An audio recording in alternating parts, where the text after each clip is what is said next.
किसी भी कस्बे की तरक्की के लिए या विकास के लिए और उसके साथ साथ सांप्रदायिक इत्तेहाद, एकता इत्तेहाद कायम करने के लिए महत्वपूर्ण कड़ी होती है नगर पंचायत या नगर पालिका, नगर निगम।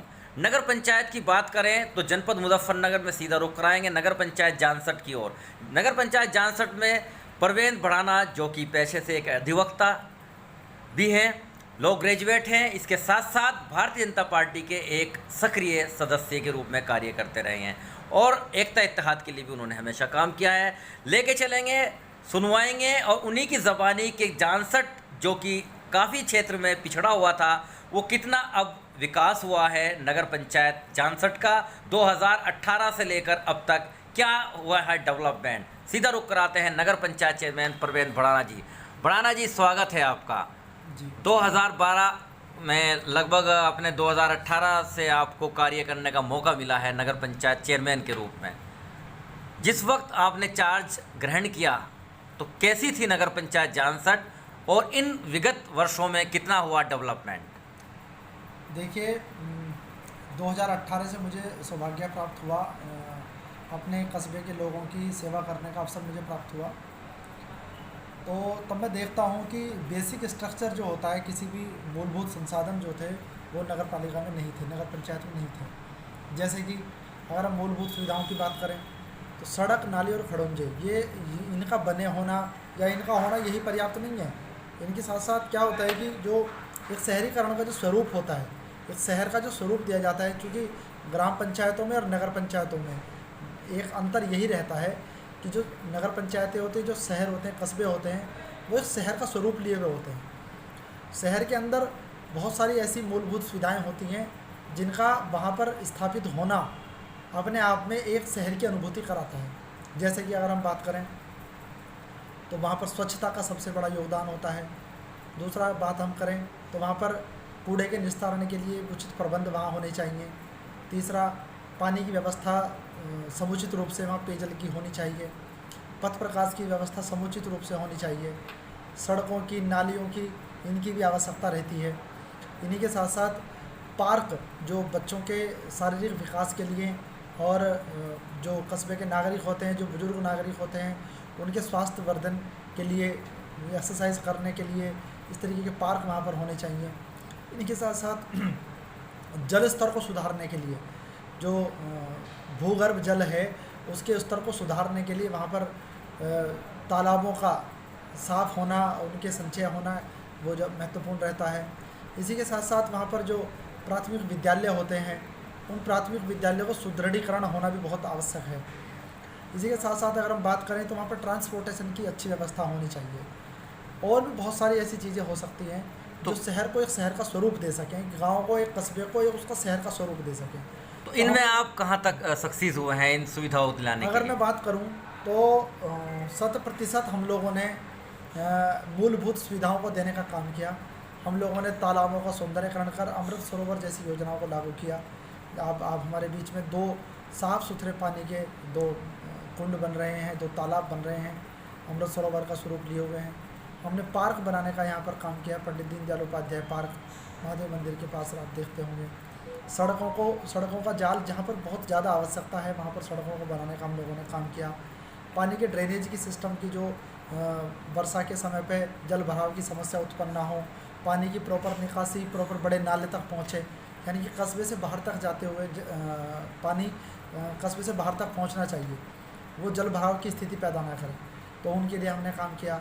हमने पब्लिक यूटिलिटी के लिए भी हम लोगों ने काम किया। जैसे कि हम बात करते हैं कस्बे के जो मुख्य चौराहे हैं उनके ऊपर हम लोगों ने, या ज़्यादा भीड़ भाड़ वाले इलाके होते हैं, ज़्यादा आवागमन के इलाके होते हैं, वहाँ पर हमने सार्वजनिक और सामुदायिक शौचालय बनाने का भी हम लोगों ने काम किया। इसी के साथ साथ हम लोगों ने राष्ट्र भावना को ओतप्रोत करते हुए राष्ट्र ध्वज का निर्माण हम लोगों ने स्थापित किया, मतलब राष्ट्र ध्वज को स्थापित किया, ताकि मन में एक भाव हमेशा निरंतर ये बना रहे, राष्ट्र के प्रति एक भाव हमेशा जागृत रहे। तो उन सब चीज़ों को देखते हुए और भी ऐसे अनेकों कार्य, जैसे पथ प्रकाश की व्यवस्था हम लोगों ने सुदृढ़ करने का काम किया। इलेक्ट्रिफिकेशन हम लोगों ने कस्बे के अंदर अच्छे तरीके से कराने का प्रयास किया, ताकि जो छोटी से छोटी गलियां हैं वहाँ तक भी प्रकाश आप तक पहुँचे। और पानी हम लोगों ने 6 नए सबमर्सिबल और बूस्टर पंप हम लोगों ने लगाने का काम किया, ताकि लोगों के पास जो पेयजल को लेकर के एक समस्या हमेशा बनी रहती थी कि एक ट्यूबवेल ख़राब हो गया तो फिर दूसरे का विकल्प नहीं था। हमारे पास ऑलरेडी 5 ट्यूबवेल थे, उनमें से 4 बोरिंग हमारे फेल हो चुके थे। इसी के साथ हम लोगों ने 6 नए बोरिंग यानी कि बूस्टर पंप और 2 ओवरहेड टैंक को भरने के लिए 2 ट्यूबवेल वो लगाए हैं ताकि पानी की सुचारू रूप से व्यवस्था बनी रहे। इसी के साथ साथ अगर हम बात करें तो एकता और सामाजिक सौहार्द बनाने के लिए हम लोगों ने एक तो जो हमारी मूलभूत सुविधाएं अगर हम कह सकते हैं मूलभूत आवश्यकता थी उसको भी हम लोगों ने काम किया। कस्बे के अंदर आप देखते होंगे कि कोई किसी प्रकार का सामाजिक या सांप्रदायिक कोई उन्माद नहीं फैला, कोई सांप्रदायिक कोई तनाव नहीं हमारे यहाँ पर हुआ, कोई ऐसी घटनाएं हमारे स्तर पर नहीं हुई हैं। जो हम लोगों ने प्रयास किया है कि अगर कोई छोटी मोटी चीज़ें हो जाती हैं तो उनको बैठ करके सॉर्ट आउट करने का प्रयास किया, बच्चों को हिदायत देने का काम हम लोगों ने किया, उनको उचित मार्ग दिखाने का हम लोगों ने सब ने मिल करके काम किया। इसमें अगर मैं बात करूं तो केवल मेरे हैंड से ये काम नहीं है, कस्बे के संपूर्ण नागरिकों का इसमें मुझे सहयोग मिला। उन लोगों ने कदम से कदम बढ़ा करके मेरा इसमें सहयोग किया। हम बात करते हैं तो मुख्य चौराहों पर हम लोगों ने कैमरे लगाने का काम किया ताकि एक सुरक्षा व्यवस्था बनी रहे। इसी के साथ साथ हम लोग और बात करते हैं तो हरित जो क्रांति है, एक तरीके से हम कह सकते हैं कि कस्बे को ऑक्सीजन की प्रचुर मात्रा बनी रहे और एक हरियाली का एक वातावरण कस्बे के अंदर बना रहे। तो हम लोगों ने काफ़ी हद तक बहुत अच्छे अच्छे पेड़ लगाने का हम लोगों ने काम किया। बहुत लोगों का सब उसमें सहयोग मिला। उन लोगों ने पेड़ों को सींचने का काम भी किया, उनका संरक्षण भी किया, उनका संवर्धन भी किया। तो इसके लिए आप कस्बे के नागरिक बधाई के पात्र भी हैं।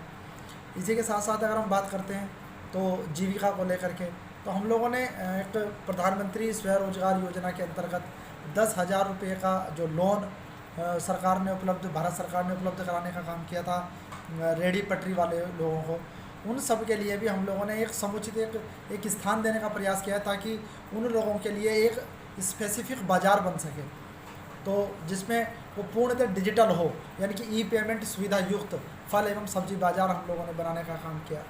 तो अगर हम बात करते हैं कस्बे के ओवरऑल सारी व्यवस्था को लेकर तो बहुत सारी चीज़ों को हम लोगों ने अच्छा करने का प्रयास किया है और भविष्य में भी हम लोग बेहतर ऐसे काम करने का प्रयास करेंगे जो कि कस्बे को कस्बे के जैसा स्वरूप, शहर के जैसा स्वरूप दे सके और लोगों का पलायन, कस्बे का जो पलायन समस्याएं देखने में ये आती हैं कि गांव के लोग कस्बों की ओर जाते हैं, कस्बे के लोग शहरों की ओर जाते हैं।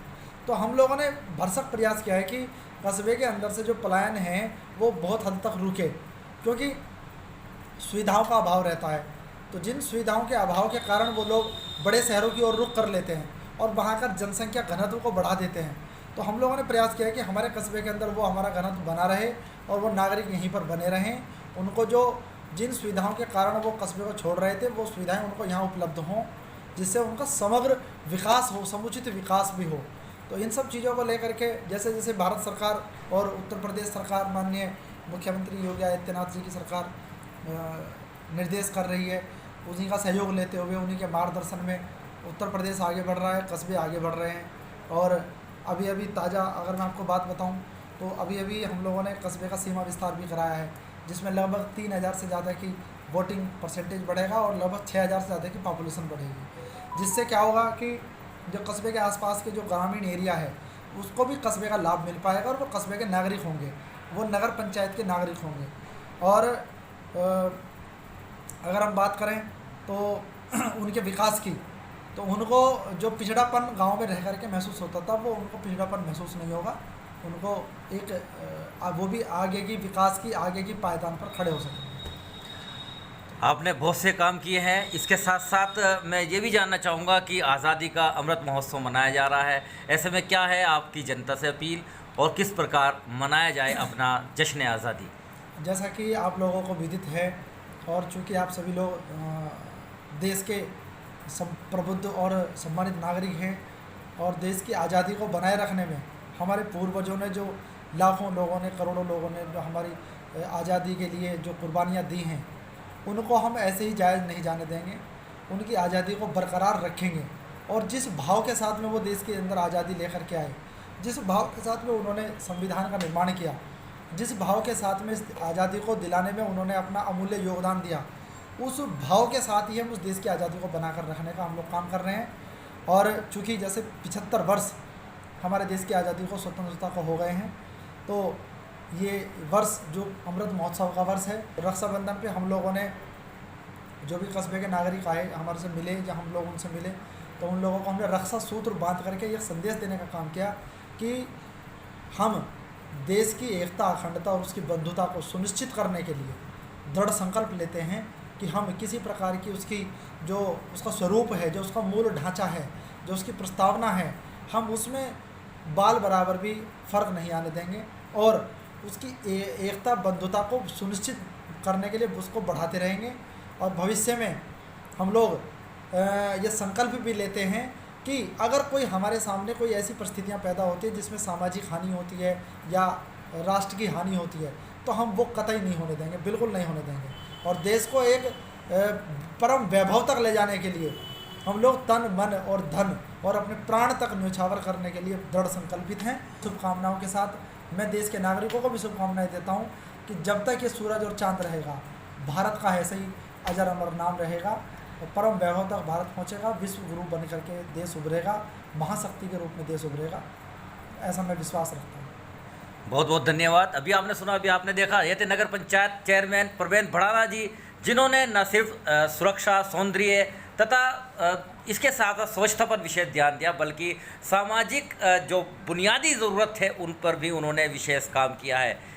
चाहे सुरक्षा का मामला हो, सीसीटीवी कैमरे लगाए गए, विकास के कार्य हों, सड़कों का जाल बिछाया, इसके अलावा सबमर्सिबल लगवाए हैं, पानी की बात की है उन्होंने। सबसे बड़ी बात उन्होंने कही है कि गांव के नागरिकों को भी एक नगर पंचायत जैसा माहौल मिले, इसके लिए उन्होंने परिसीमन के लिए महत्वपूर्ण काम किया है और उन्होंने आशा भी जताई है कि ये उनकी शुरुआत है। यदि मौका मिला तो आने वाला वक्त नगर पालिका में भी तब्दील होगी नगर पंचायत जानसठ, ऐसा उन्होंने दावा किया है। बहरहाल उनकी बहुत सी उपलब्धियाँ हैं, हमारी भी अपडेट लगातार बनी रहेगी, नज़र बनी रहेगी, आगे भी हम आपको दिखाते रहेंगे। फिलहाल बने रहेगा मेरे साथ आरिफ शीश महली, चीफ एडिटर बार और bench, news in today Lucknow Muzaffarnagar. और कुछ महीनों के बाद ही नगर पंचायत का चुनाव भी होगा। लगातार कैंडिडेट्स आ रहे हैं, कई प्रत्याशी नए हैं तो कोई पुराने हैं, सभी को शौक़ है नगर पंचायत चेयरमैन बनने का। अब जनता तय करेगी कि इस बार किसको मौका देती हैं। बहरहाल हम सब के बारे में आपको रूबरू कराते रहेंगे, कौन है कितने पानी में, किस में है कितना दम, कौन है नगर पंचायत चलाने का सही हकदार। बने रहिएगा विशेष खबरों के लिए मेरे साथ आरिफ शीश महली, चीफ एडिटर बार और bench, news in today Lucknow Muzaffarnagar.